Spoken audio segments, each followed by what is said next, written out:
welcome everyone. This is either the second or the third, or it might be the fifth time I've seen you today. Welcome, welcome. You are in for such a treat, spending the next hour with truly one of my very favorite people in the entire world, Professor Babas Shiv. We worked together for years at Stanford, and it's really such a delight and a joy for me to have you with us tonight, Baba. So thank you for joining us. And Baba, these folks on the line, they've seen your bio, but I'd love for you to share with us in your own words. You have such an interesting story. You were initially trained as an engineer. You worked in the corporate world before coming to the US for a PhD. Then you got into neuroscience. Can you share this path that you took with us, all the hard right and hard left turns, and how it brought you to where you are today? Oh, Baba, we've got you on mute. Mute. Okay, there sorry about that. Hello, everybody. Thanks, Bethany. Yeah, big honor to be here. And so my journey, if I had to describe it, I was an accidental academic. I was never meant to be an academic. And I truly believe that there are certain, at least in my life, and I'm sure in your lives as well, there are these vectors that intersect that somehow happen. And you can call this as destiny. The one vector was Bethany and I, kind of, the vector that intersected when we were at the GSP. And so anyway, so yeah, that's right, Bethany. So I started my life as an engineer, then worked in the corporate world in sales, primarily because I knew I was extremely shy at that point in time, chronically shy. And I wanted to get rid of the shyness. I knew that'll hurt me in the long haul. And so I need to get rid of it. And what better way to do that is get into sales. And I was in technical selling, got my MBA. And I had no intention of getting into academia. Absolutely no intent, zero, nada. And so I was thinking in terms of a corporate world, get into banking, the traditional route at that point in time, what was hot was banking. I'd even gone through the interviews. And then the last quarter I was on campus, my professor, marketing professor, a guy called Professor Labdi Bhandari, I'm walking down the courtyard and he pulls me aside. He doesn't normally talk to students. And he kind of asked me this question. He said, "Aren't you Baba Shiv?" I said, "Yes, sir. Have you ever thought of becoming a professor?" And I said, "No, sir." And he said, "You should." And then he walked away. And I said, "What the heck is this now here?" And it was in the back of my head. I had no intention of doing that. I already accepted a job offer. And it so happened that within 3 months after I graduated, unfortunately, Professor Labdi Bhandari died in an air crash. There was a flight into Ahmedabad, which is where I did my MBA. He died in an air crash. And then it hit me. I said, I recalled what he had told me. And when I went to the memorial celebration of Professor Bhandari, I asked my classmates and people who were there, has he ever told you that you should become a professor? And they all said no. And I said, maybe there's something going on here. So that was the one vector that hit me. And that's when I started saying, maybe I should investigate. But keep in mind, at that point in time, we didn't have the internet, right? So where would I get all the information? I was already married then. I knew I had to get into a place with low cost of living. So I had to select a few universities. So I went to the United States Council, where they have all these brochures from the various universities. And one of them was Duke University. And Duke was, the pictures looked so good. And I said, that's the place I want to go. Not knowing what a PhD entailed, I had absolutely no idea, honest to God. And by the way, remember that, that I was already 30 years old when I was applying, which is very unusual in academia. If you actually think about it, people actually get their tenure by the age of 33. By the age of 36, they're already kind of full professors, right? I mean, this is like very unusual for someone. I'd be starting my PhD at 31. And it's just so happened, if you look at the vectors intersecting, was it turned out that my application was read by one of the professors at Duke, a guy called Debu Purohit. And turned out that Debu Purohit was the classmate at Carnegie Mellon of another guy called Kannan Srinivasan, who was my referee when I was applying to university. So Debu says, hey, Kannan says this guy is good. He's got a good background, gold medalist and stuff like that. This guy has to be good. So let's get him.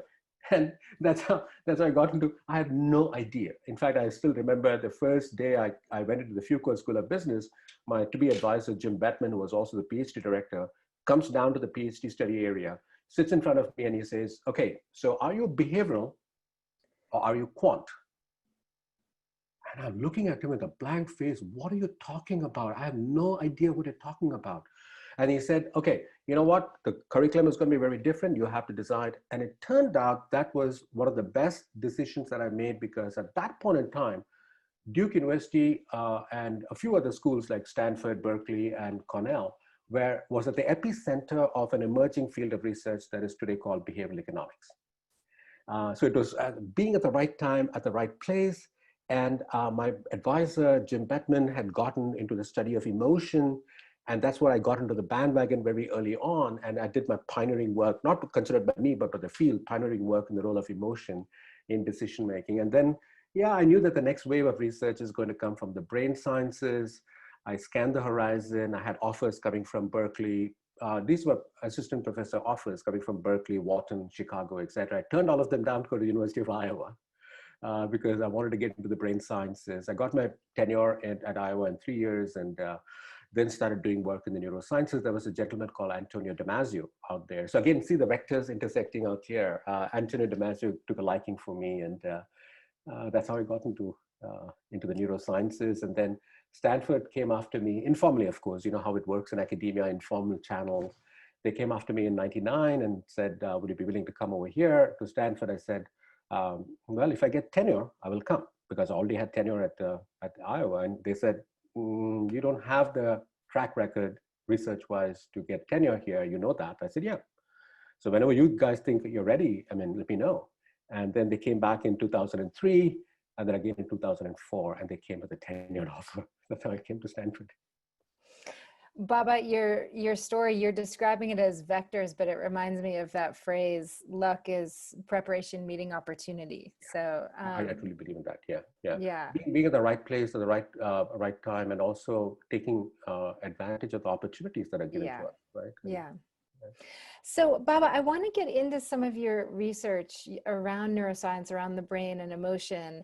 And I thought we could start with something that you've said in the past, which is that emotions are essential and fundamental for making good decisions. And I wanted to start here because in some ways, this is actually a provocative thing to say. We're all very used to database decision-making, quant-based decision-making, and you're coming and saying, actually, emotions are fundamentally important.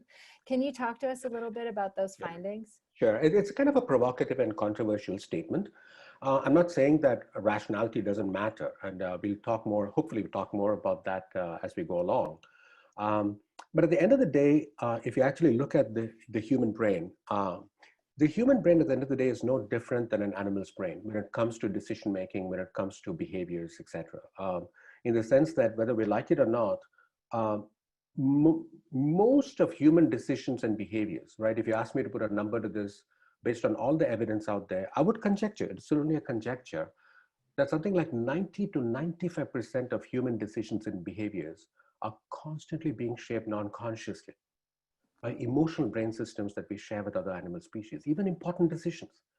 We might think that we're being rational, but at the end of the day, if you pit the emotional brain against the rational brain, most often, not always, there are bound to be exceptions, which we'll talk about later, hopefully, it is the emotion that is going to win. And in fact, I have this thing about, if you look at all the evidence out there, you'll come at two related conclusions. And that is, at the end of the day, the rational brain is only a slave to the emotional brain. And at the end of the day, what the rational brain is good at is not at being rational. That is not what the rational brain is good at.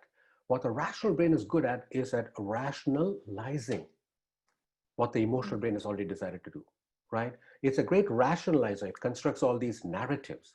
And so, yeah, you're talking about database decisions, but the data that come in, unless they feed into a narrative that the brain has, and very often they are kind of couched in emotion, the fears, the desires, etc.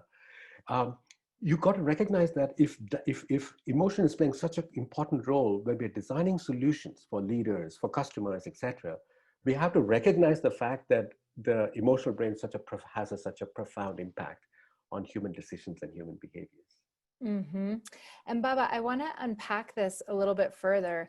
So when I was at Stanford for 10 years, I think many of you all know that, and I left about 5 years ago. And when I was there, Baba was in the process of developing and testing something that he calls the X framework, and it's and associated to mindsets. I was really fascinated by this framework and continue to be fascinated by it. Baba, would love for you to share this framework with us, and also how we can leverage our knowledge of it in our day-to-day professional lives. Oh, absolutely, absolutely. And I still remember that, Bethany, in fact, at that point in time. So basically the story behind the framework, there's a science behind this, is that the neuroscientists already knew that there must be two distinct circuitries. They used to call it the fear circuitry and the desire circuitry, okay? Um, and, um, and it was in around at the end of 2008, 2009, Bethany, you were here when I was doing that, developing that work. There was this piece of work that came out from a Japanese scientist, neuroscientist, Hikosawa, who for the first time kind of brought these things together that yes, there is an area in the brain that determines whether people are in the fear circuitry or the desire circuitry. I don't like using the term fear and desire. I like to use the word terms type 1 and type 2, right? The mindsets. The mindset being that type 1 is if you think about statistics as a fear of failure, right? I mean, type 1 error in statistics is a fear of making a mistake or fear of failure. Now, that is also a mindset that can prevail at the level of the individual, can prevail at the level of organizations, even at the level of countries where failure is not tolerated, failure is ridiculed, failure is sometimes even punished, right? So this is a risk-averse mindset, not just a fear mindset, it's a risk-averse mindset or a failure avoidance mindset. The other one is the type 2 error in statistics, right? In type 2 error, it's not a fear of making a mistake, it's a fear of missing out on opportunities. And at the end of the day, it is not a fear of missing out, it is actually a desire for new opportunities. That's why I call it a desire and fear circuit, where failure in the type 2 mindset is not painful for the brain, it's not shameful for the brain, as it is in the type 1 mindset. Because what the brain will do in the type 2 mindset is that it'll reframe failure as a challenge. It'll do it very spontaneously. And the brain likes to have challenges in the type 2 mindset. So I'm sure some of you have played games out there, card games or Sudoku and stuff like that. And you kind of make an attempt and you fail, but you don't kind of get frustrated and walk away. You just say, man, that's interesting. Okay, let me try again. Because what the brain has done is framed that as a challenge rather than as a failure. So you can see how this will map onto the framework. So let me kind of change the background. So at least you'll kind of get a sense of what this framework is about. You'll see this in my background now of the framework. So basically what this says is that this is nothing but the circumplex model of emotion, right? Any emotion will have these two dimensions. One is the pleasantness dimension and the physiological arousal dimension. And then you can categorize these emotions into stressors like fear, anxiety, frustration, annoyances, etc. Those are stressors. And then you have the feeling comfortable, feeling comfort, right? And then you have boredom and you have the excitement. Excitement can come from discovery, novelty, curiosity, all that will be in the excitement kind of part. And turns out that the way the emotional brain is geared to behave at any given point in time, at a very instinctive level, the rational brain doesn't have to come into the picture very often. And if it does come in, it'll simply rationalize, is along these two pathways. One is the type 1 pathway, which is the stress to comfort pathway, that are shaped by two chemicals. And hopefully we'll get a chance to talk a little bit more about these chemicals because they play a very profound, they have a profound impact on the way we live, the decisions we make, the behaviors we engage in, etc. One of them is serotonin. Serotonin is a calming chemical, right? So if you had, if you had a meal and you had protein, especially in the meal, within about an hour and 15 minutes, you would experience this feeling of calmness. It's not a feeling of this drowsiness that will come from a carb or a sugar overload. It's a feeling of calmness. Okay? That is serotonin. That is the calming chemical. Because all proteins, be it animal or vegetable proteins, have a precursor to serotonin, which is the amino acid tryptophan. And we'll talk more about that, why diet is so important. The other chemical is cortisol. And the way cortisol is a stress chemical, right? And the way you should think about this is serotonin divided by cortisol, in the sense that any factor that increases the numerator serotonin, Any factor that decreases the denominator cortisol will ensure that the brain is more towards the comfort end of the pathway. And when the brain gets into a comfort end of the pathway, it is more likely to switch. So think of these two circuitries as a relay race that is going on, where the baton is getting passed from one circuitry to the other. When the brain reaches a stable level of comfort is when the baton will get passed on to the type 2 circuitry. And this is when the brain will start cycling between boredom and excitement. And that circuitry has another neurochemical marker, which is the neuromodulator dopamine, which is the excitatory chemical, right? Now, this is a very simple yet powerful framework because you can see what are the implications of this framework when we start having a discussion about what are the applications for leadership, etc. Right? I mean, so I just want to lay out the framework itself, and of course, we'll dig deeper into what are the factors that will influence serotonin. What are the factors that influence cortisol? How can you manage these things? Because all these things are happening instinctively. You cannot fight the instinct with the rational side. It's very, first of all, you don't even know that because a lot of these emotions are happening sub rosa. They're happening unconsciously. We don't even know that the brain is experiencing these. So the better way to do is to manage these chemicals so that first and foremost, you're already resilient to kind of fear, stress, etc. And we'll talk more about that as we go along. Yes, Baba, I want to get into that, and we're already getting some questions about that. Can you, before we get there, can you explain a little bit more? You've talked about how the brain has emotional neurocircuitry and cognitive neurocircuitry, both influence decision-making, but when the brain is faced with a decision dilemma, the emotional brain wins. Why is great. that? It's a great question. Let me kind of remove the background so that I can come back here. Yeah. Yeah, so absolutely. So there's a lot of research that has shown there are two things about decision making, right? One is making the decision, and the second is sticking to the decision. So being decisive. Like, you don't want to have a leader who makes decisions and keep going back and forth and back and forth and back and forth, right?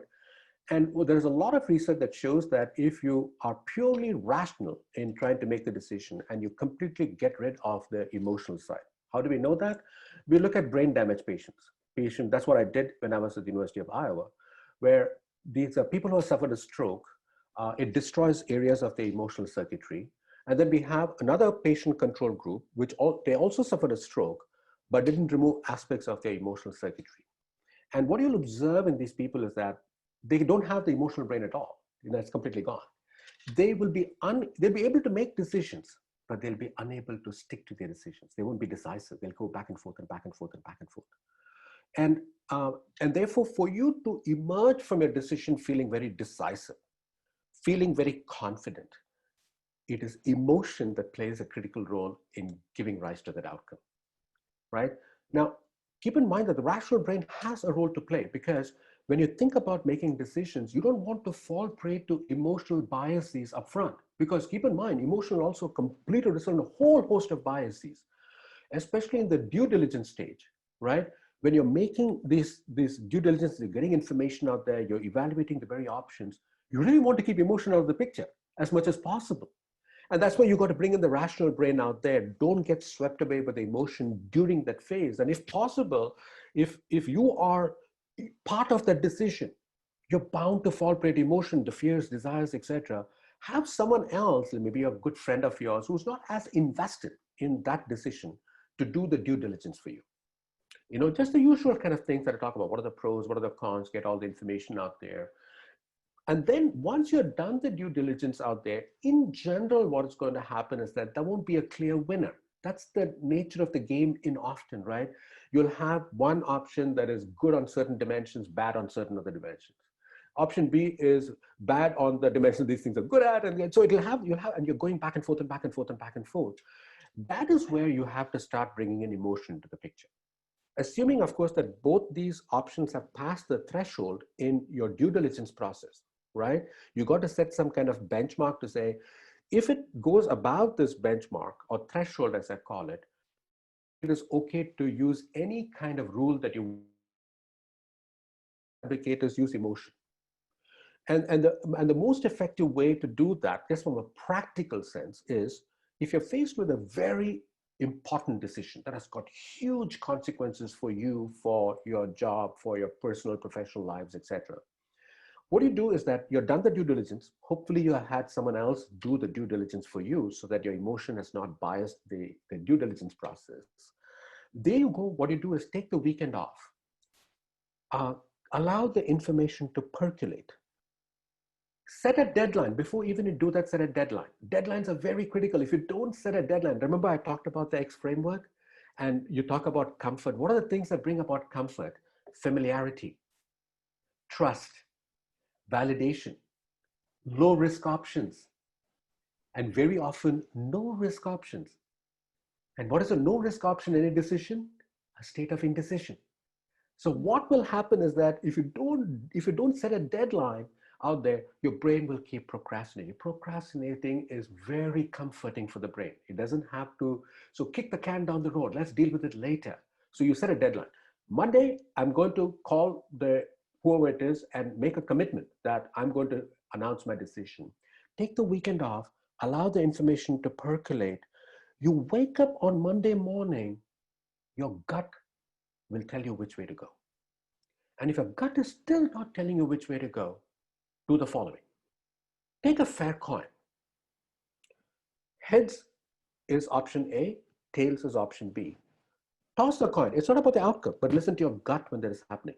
When you toss the coin, listen to your gut will tell you, I want A, I want A. Grab that. You reinforce that in emotion. How do you reinforce this? You create a narrative around it to say that this decision is going to be the best decision I've ever made. And if possible, have social proof as well. So remember one thing about the framework, Bethany, you talked about the framework, is that the most important thing about this framework is the brain is switching from type 1 to type 2, and that is determined by the level of comfort, right? When it's in a state of comfort, it'll move to the type 2 mindset. Keep in mind, if the brain is not in a stable level of comfort, the brain will be unable to switch to the type 2 mindset, right? It'll literally shut off the dopamine circuitry because it makes a lot of sense, evolutionary sense, because the animal in the wild is experiencing stress. It is signaling to the animal's brain danger, right? One of the major objectives of the animal's brain, including the human brain, is to keep us safe. The whole notion of loss aversion. It will simply shut off the dopamine circuitry until the danger has passed. And until the danger has passed, it'll keep trying to go into a state of comfort. And most often what it'll do is kick the can down the road. Right? And it'll rationalize. It'll just keep rationalizing, saying that, oh yeah, I'll deal with it later. I'll deal with it later, and so on. So one thing is deadlines. Second thing is due diligence process. Use your rational brain. If possible, try to get someone else to do it. Convert everything to numbers. Numbers tend to force the brain to become more cognitive and rational, right? Yeah. But then to get out of it and have the deadline and then invoke all emotion that supports a winner. And that winner can be determined by your gut. Just decide based on your gut and more. Baba, this is so interesting. And Jeremy Mahatha had a question about this, which I think you've partially answered, but I'll ask it anyway. Is there some identified evolutionary biological advantage of having the rational mind be submissive to the emotional one? And I think you're talking about indecision as part of the protection against indecision as part of that. Right. I mean, I'm not an evolutionary psychologist, as you know, Bethany, but I have a speculation that we must have evolved to have emotion play a critical role. So think about the following, right? I mentioned that to be decisive after making a decision, emotion is crucial. If there's no emotion out there, the person will go back and forth and back and forth, like those patients. For those of you who are interested, you can look up Phineas Gage. It's a classic story in neuroscience. Said in the mid-1800s, suffered a damage to his emotional brain. And then see what happens after he recovers. He's simply unable to stick to a decision. He goes back and forth and back and forth and back and forth, right? So from an evolutionary perspective, here's a scenario. Imagine that I'm a caveman. I'm being chased by a saber-toothed tiger. Is the situation important for me to survive? Absolutely yes. Now I'm running away from the beast. I come to a fork in the road. I cannot be doing probability calculations and all that. I have to rely on my gut. And I have to choose a course of action and be confident about that course of action, because if I hesitate, the animal can eat me alive. So I think what evolution has done is allowed the humans in the decision-making process to emerge from decisions feeling confident, feeling decisive, sticking to the decision, sticking to a course of action. Of course, being cognizant of the situation as it goes. If I've taken a course of action, that I'm a caveman, I've taken this path right now because my gut told me to, but I realized that that was a mistake. The brain will learn that. From an emotional perspective, it will instinctively learn that. And then next time it goes into the same situation, the emotion non-consciously will kick in, the gut will tell me, don't go there, go here. That's how the brain learns. In fact, we're all talking about machine learning right now. We're all talking about human-centered machine learning and AI, etc. What AI and machine learning is bringing to the table for the first time is mimicking how the brain works. By kind of getting these small cues, was it a failure, was it a thing? It learns, and all the learning is happening in the emotional side. And it is happening when we sleep, during our REM sleep. And I'm sure we'll have a chance to talk more about sleep and the role of sleep, but sleep is very crucial for that learning to take place. If we go into sleep deprived situations, and many of your alums and the people in the audience are military veterans, right? I mean, you know the importance of sleep. But you know, this is crazy because I talk to senior executives, and Silicon Valley is full of these people who say, I only sleep for 2 hours a day. The 2 hours a day, you are going to be completely wasted. You're not going, first of all, your brain is not going to learn at an instinctive level. The second thing is there are factors that will affect serotonin levels, which we'll talk about momentarily, right? You got to understand that sleep is so very critical, right? So that's the way I would kind of frame this from an evolutionary perspective. It must have happened because to survive, humans need to be decisive. If you're uncertain all the time, you will be in a very dysfunctional situation, right?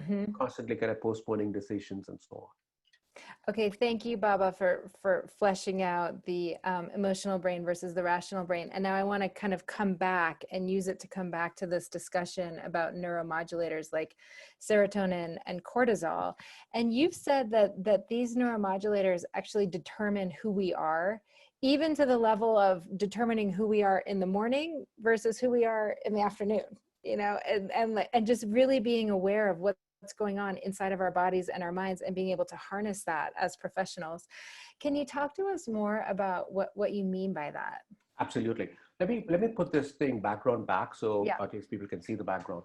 So going back to this, remember in the type 1 mindset, at the end of the day, all of us have to be ambidextrous when it comes to making decisions. Agility means that when the situation so demands, you need to be risk averse. You need to be type 1. When the situation so demands, you need to be type 2. The problem is that, as I mentioned earlier on, if the brain is in a state of stress and not yet reached a stable level of comfort, it will be unable to switch to the type 2 mindset, which means the individual loses the agility that is required and will be stuck in the risk-averse type 1 mindset, right? So if you think about the type 1 mindset or type 1 circuitry, it has got serotonin in the numerator and cortisol in the denominator.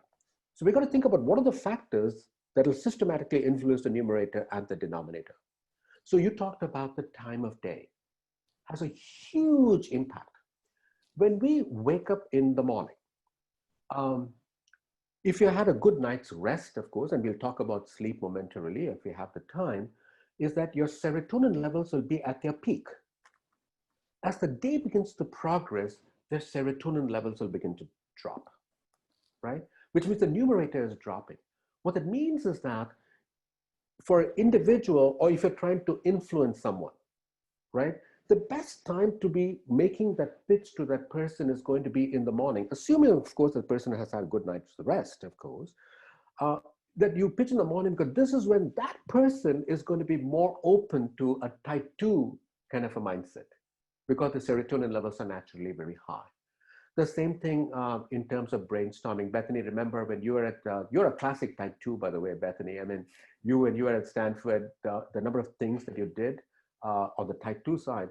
And I still remember you and your team would have these brainstorming sessions and stuff, and it'll all be done in the mornings. And I don't know how intuitively you got that's when it has to be done. And you would have some, some kind of food items out there, drinks, and people are kind of having fun in the morning. Out there, because you were capitalizing on the fact that people, if people have to be effective at brainstorming, in other words, being creative, etc., you cannot do it from a state of fear. That's going to curtail all the creativity that's come. Creativity requires a type 2 mindset, right? So when you do a brainstorming, you want to schedule that in the morning. If you're going to have a pitch meeting, and that is important, try to schedule the pitch. And I just want to add one more thing, and hopefully I will answer the question and willing to take any more questions. Don't take this lightly.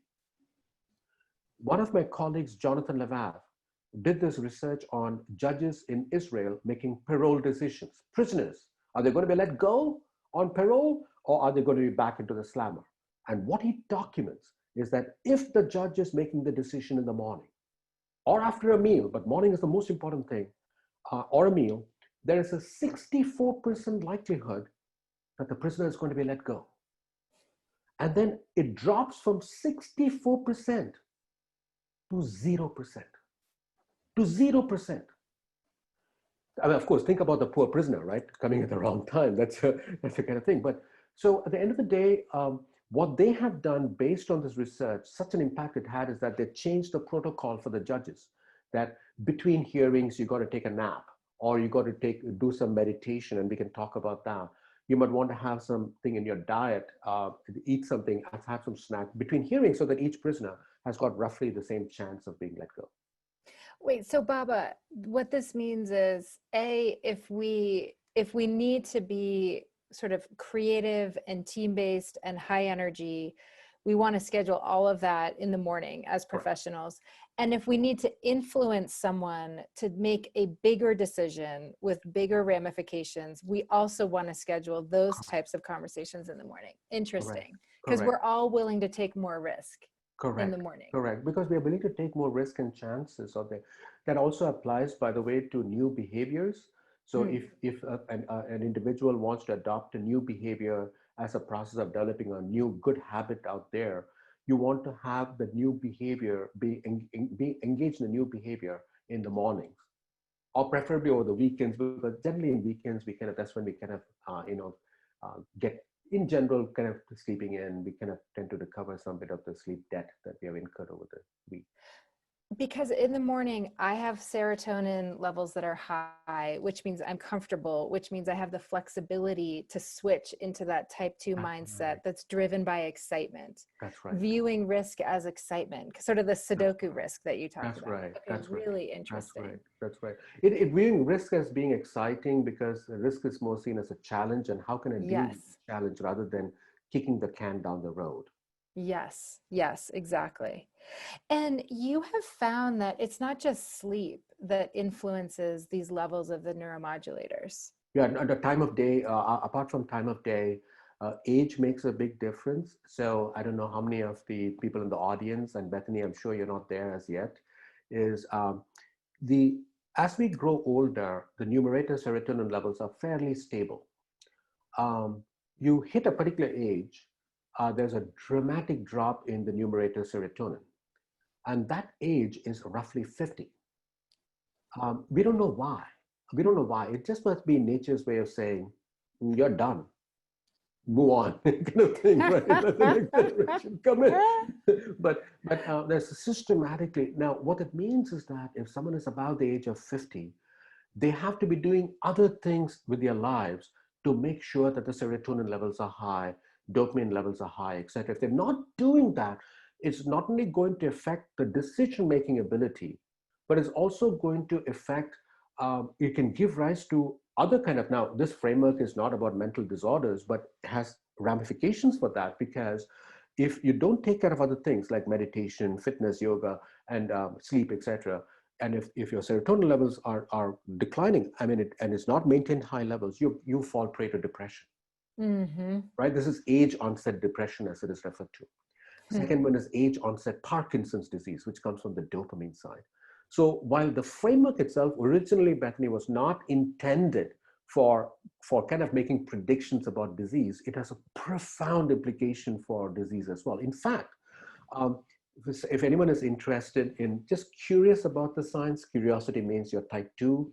So, one of the evenings, or, when you had a glass of wine, and I'll talk more about alcohol as well. Alcohol is a double-edged sword in the sense that on one hand, it is good because it will reduce levels of cortisol, but you've got to be very careful because it will disrupt the quality of your sleep. Yes. But imagine that you had a glass of wine in the evening and you're interested more about this framework. You won't see this framework anywhere, but do a search for the habenula, Habenula, the habenula. It is the habenula that is what the Hikosawa found out, was that it is the habenula, the neural structure that we share with fruit flies and so on.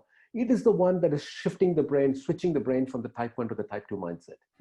And one of the biggest revolutions in the history of treating depression has happened recently. The last 50 years, it has never happened. Never a drug has come out. But the last thing came out was the SSRIs, like Prozac, right? The habenula, they found out that ketamine, which is a recreational drug, S-ketamine is a derivative of that, will actually hit the habenula and allow the brain to switch into the type 2 mindset. Because a classic thing of people who are depressed is that the brain is stuck in a type 1 mindset, is unable to switch to the type 2 mindset. So your friends are having fun, you go to the bar, you're going somewhere, your friends are having fun, you don't seem to be having fun. And that's because of the habenula not allowing the brain to switch. And what S-ketamine does is hits the habenula, allowing it to switch to the type 2 mindset. Right? And this is now FDA approved. It is now in the market. S-ketamine is by Johnson & Johnson. Interesting. And Baba, we're getting a bunch of questions, which I want to get to, but I have one more. And you've sort of touched on these a little bit, but we've heard about sleep and time of day and age. Will you also talk about the role that fitness, alcohol, which you also mentioned just lightly, and then protein, which you've mentioned, what do those all have in common with effective decision-making and these mindsets? Absolutely. So remember that what I have come to the conclusion of for a long time right now is that if 90 to 95% of human decisions and behaviors are being shaped non-consciously by emotional brain systems, you cannot fight that one. It's all unconscious. So you need to be doing other things so that you can kind of be ambidextrous. You can switch from the type 1 to type 2 as the situation so demands. So one of the common thing out here is, if you think about it, if it is the switching being determined by serotonin levels in the numerator and cortisol levels in the denominator, any factor that influences the numerator increases it. Any factor that reduces the denominator cortisol is going to get the brain into the type 2 mindset. So I mentioned alcohol, for example, right? Alcohol, from a chemical basis, is one of the fastest ways of reducing the denominator cortisol. I mean, I'm not advocating people go and drink. That's not the whole idea here. There are other ways you can do it. For example, just taking a few deep breaths is going to do it, right? That's why meditation, it's not about meditation, it's not about yoga, it's about the slowing down of our breathing.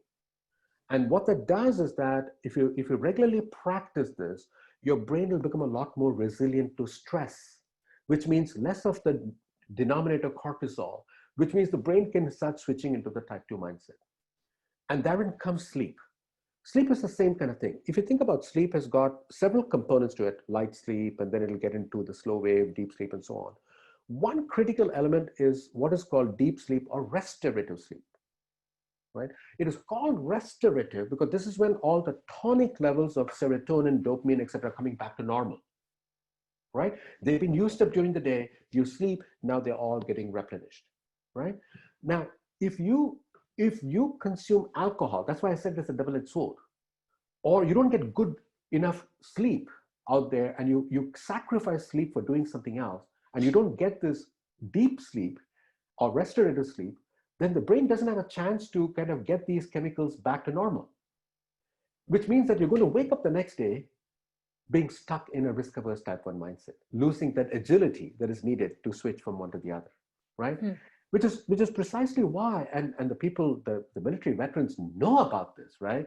That's why airline pilots, there is a thing out there that you don't consume alcohol for 12 hours before, right? I mean, that's a critical kind of a thing because you don't want the interference happening in the brain of the brain chemicals, and you don't want a pilot who is only on type 1. The person has to be agile, has to be able to make some decisions and not just freak out or kick the can down the road and so on. The person should be able to say, hey, there's a challenge, right? I mean, think about Sully Sullenberger.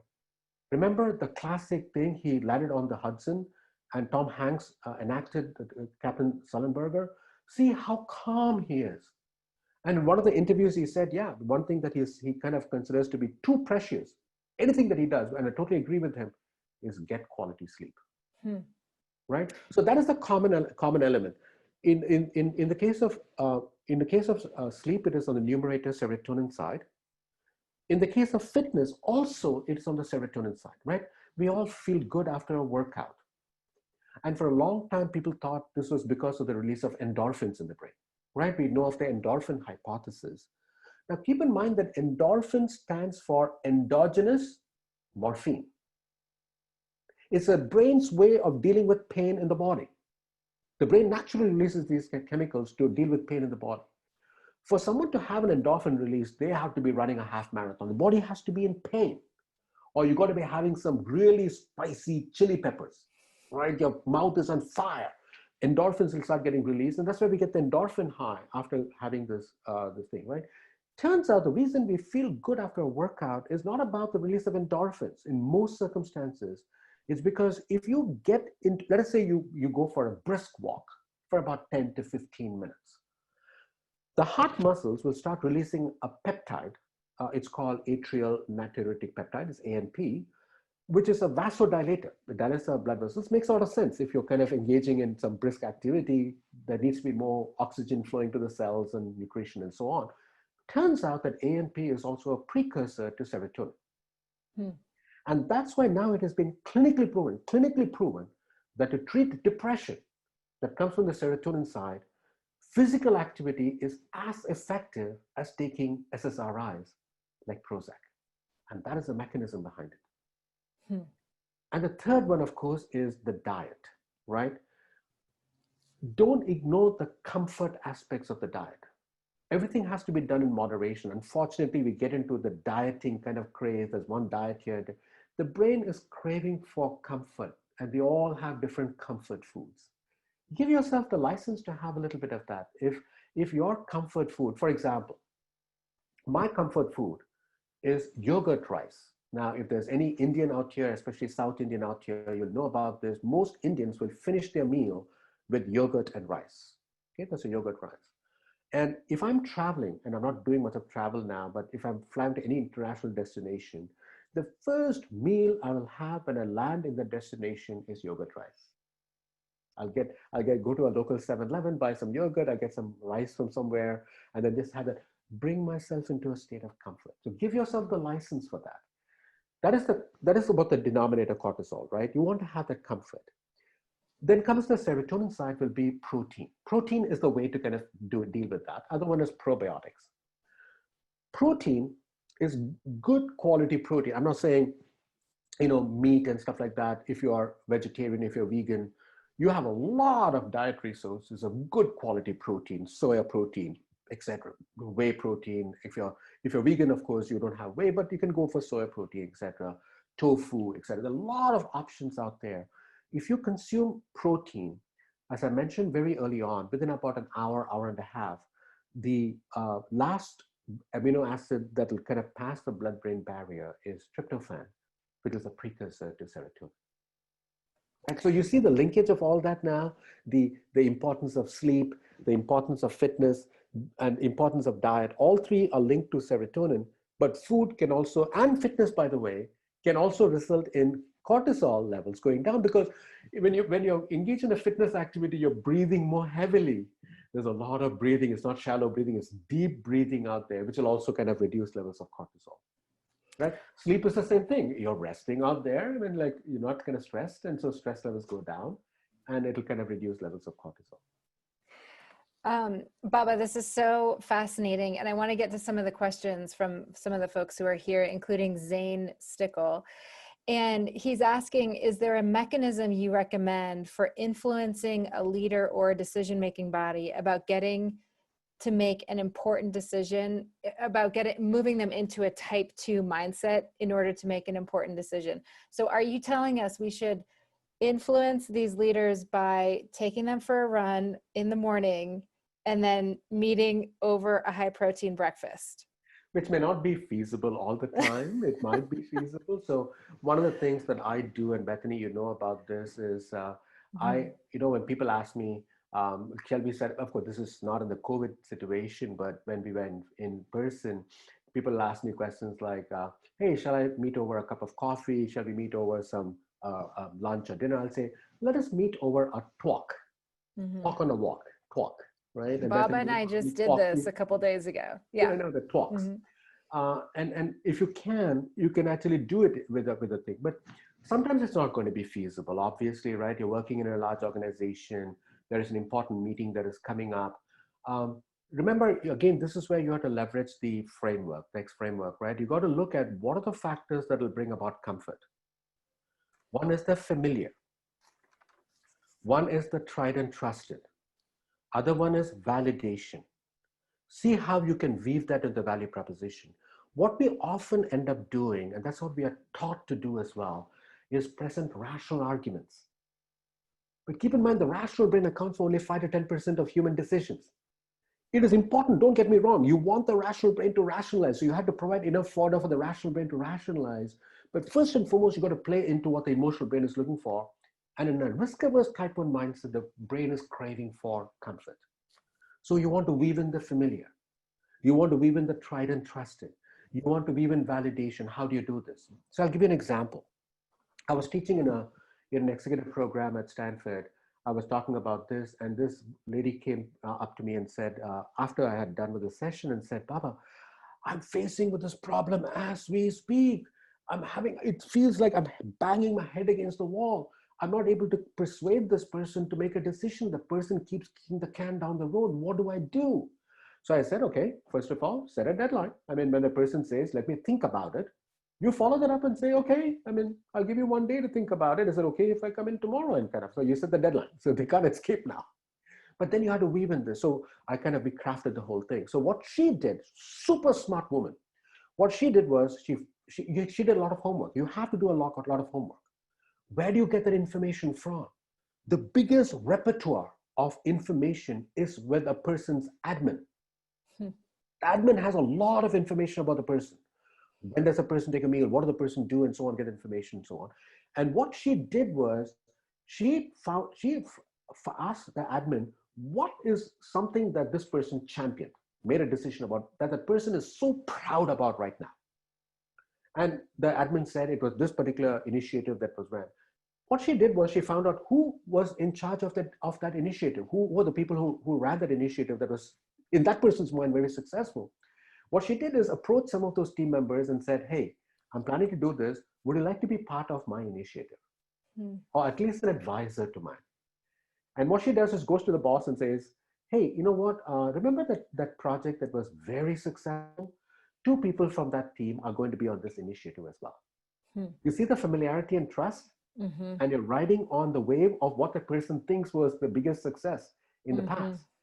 And you're pushing that person into, this is, if those 2 people are there, I can trust that this will go on track. Right? The other thing also is that she did was, and this is what I recommend doing in terms of validation, is testimonials. Here are other people doing this. It is not something, there's other people actually doing this. You're not the first one to do this out here, right? Now, of course, talk about how you're going to mitigate the risk. I mean, obviously the person is kicking the can down the road because the person feels there's some risk. So you already mitigate the risk with 2 members from that team, but she also went ahead and said, these are all the milestones. And we will kind of make sure that we're kind of doing all the testing out there, keep coming back to you so that you can get this thing, right? The other important thing, if time permits, Bethany, I will talk about one more concept that people might actually be able to adopt right off the bat. And that is called the Ikea Effect. The Ikea Effect says that whenever the brain feels that it is making an investment in something, the investment could be monetary, the investment could be cognitive, mental, could be physical, etc. What it is investing in, it'll get invested in it. So what you do is that, I have this quote of mine, and you can please feel free to kind of use this quote wherever you want, is the following. In the early stages of an idea, you're going to your boss with an initiative out there, the early stages of an idea, if you present a polished prototype, others will only find flaws. If you present a rough prototype, others will see potential. So go to this. That's why staging is so critical. You can't simply go with a flashy kind of PowerPoint with all these numbers out there, because that's a polished prototype. Go with the back of the napkin. Hmm. It's only a thing. I just want to kind of suggest this to you. And I've come to you for advice. The person who start providing advice, now your idea will become that person's baby as well. And that's why there's famous saying in Silicon Valley, right? If you go to a VC for money, you're only going to get advice. If you go for advice, you're going to get money. Baba, this is so fascinating, and I see so many different potential applications for this. I want to try to squeeze in a few more questions in the time that we have. There's one from Eric Gonzalez, and he says he's wondering if any of your research has led to conclusions that allow us to be aware of when we're triggered by an emotion versus by rationality before we actually make a firm decision. And I think he wants to be able to adjust. Like if this is clearly just being driven by his emotional brain, he wants to be able to sort of check it, or vice versa. A great question. Great question. So unfortunately, we are not aware, but others can be aware of the emotion that you're experiencing. Because a lot of these emotions that are happening non-consciously get manifested in body language, tone of voice, how our eye blink, and so on. Breathing rates begins to change. So I did this work with a large engineering firm in the Midwest when I was at the University of Iowa. The CEO had called me and said, you do all this research and on marketing, sales, etc. I have this sales force here. There are some of these in the sales force who are in the 99th percentage of performance. They perform 99 percentile year after year after year. You change their territory, no problem, right? And I want you to compare them with the 50th percentile. And I said, listen, since I'm here doing this research, let's also have a 90th percentile. So kind of have a three, but that's not that important. One thing that we tried through in a whole host of variables. What these people who are in the 99th percentile were good at was two things. Number one, they are masters at mimicry. So what is called mirroring? If people are into neuro-linguistic programming, it's called mirroring. Now, if this has to come naturally, I don't want people running off and trying mirroring and thing because it'll backfire. You got to be careful because it's very kind of innate. And the second thing they're very good at is recognizing emotion from the body language and faces. They're masters of that. And the most surprising part of that research was that these people in the 99th percentile, almost all of them were introverts. Because we think salespeople are extroverts. No, introverts are people who are constantly watching the other person for signals. What is it appropriate for me to say something? Is the thing okay? What are the tone in the boardroom? Is it something that is I can sense anger, I can sense some resentment. How do I deal? They are masters at that, right? So the thing is that technology is going to come in. It's going to come in, right? So watch out for now as we start moving to a technology where we may not be aware of our own emotion, but we'll probably be aware of other people's emotion through facial kind of musculature, right? There are a lot of very robust AI program things can get facial recognition and quickly kind of in real time be able to say what emotion you're facing. And they're decently accurate today. I would say about 60% accurate, not yet 100%, but they're getting there. Interesting, Baba. Okay, I have another question from Andrew Waddell, and he says, hello, Baba, from a fellow Fuqua grad. Oh, Andrew. Yes. Blue Devils. Yes. He says, and I think this is a fascinating question. He says, I'm curious, to what extent could we utilize your research to address and mitigate our social media bubbles? And I was interested in this as well, Baba, when I was listening to you talk about how to mitigate risk by kind of bringing the familiar and the known into that decision. Well, when people are unfamiliar or unknown, I think it kind of leads to some of these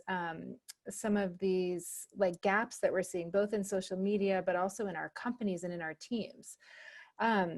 So curious to see how you'd answer Andrew's question. How do we, like, have you had findings in your research that we could use to address and mitigate our social media bubbles, or even more broadly when it comes to diversity and inclusion?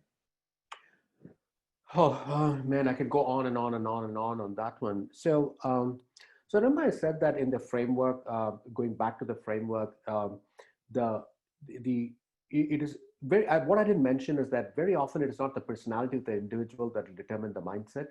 Personality only accounts for about 5 to 7% variation in the data anyways, okay?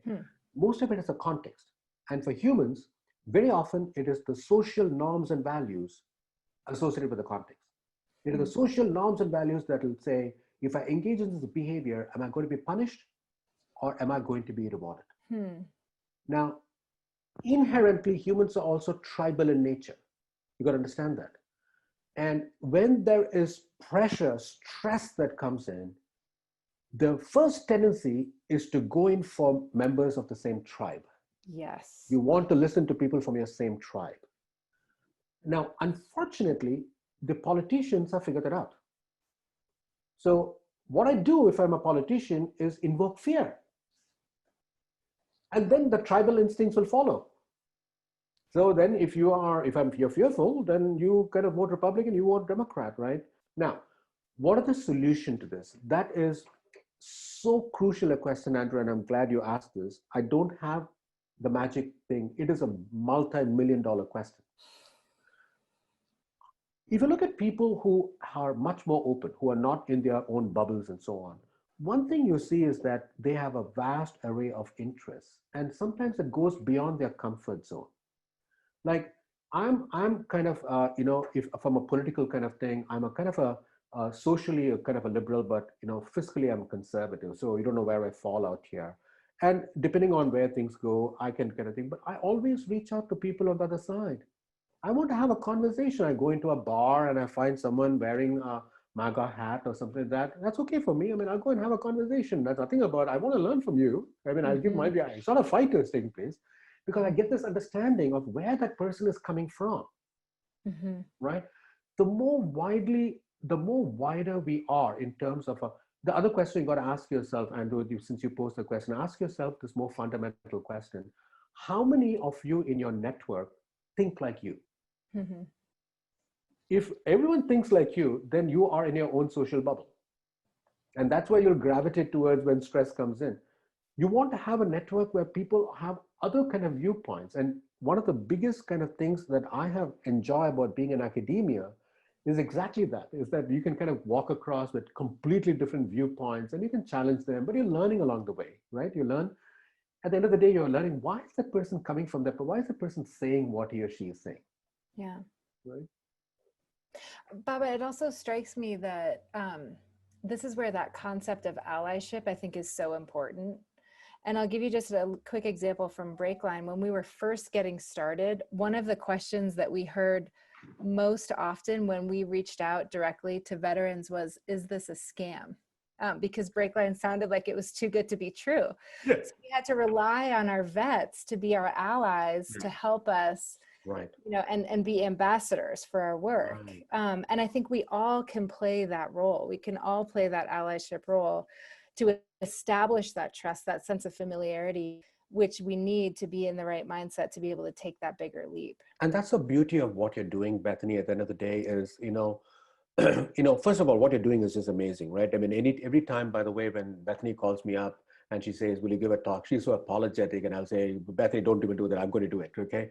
Because of the journey that she is on and the team is on, right? But also the important thing is not about the learnings, but from people like me, but it's the community. The people you can reach out to if you have an issue out there. The people that you can just have a conversation with, getting different viewpoints, to Andrew, your question, right? and I think what BreakLine's biggest kind of strength, I believe, is not just in all the content and stuff like that, but is building this deep community out there who are going to help one another and just pay it forward. I mean, there's no expectation. The good community is where there's no expectation of, it's not transactional, it's relational. Right? But people have benefited from being at BreakLine, have benefited someone else, they're going to pay it forward at some point in time, right? And then it becomes a virtuous cycle. You can very easily scale the idea. Baba, I know we're at time, and I just want to thank you on behalf of our entire community here tonight. Thank you for spending this evening with us. Such a pleasure to be with you over the last hour. Really appreciate it, Baba. Thanks so much.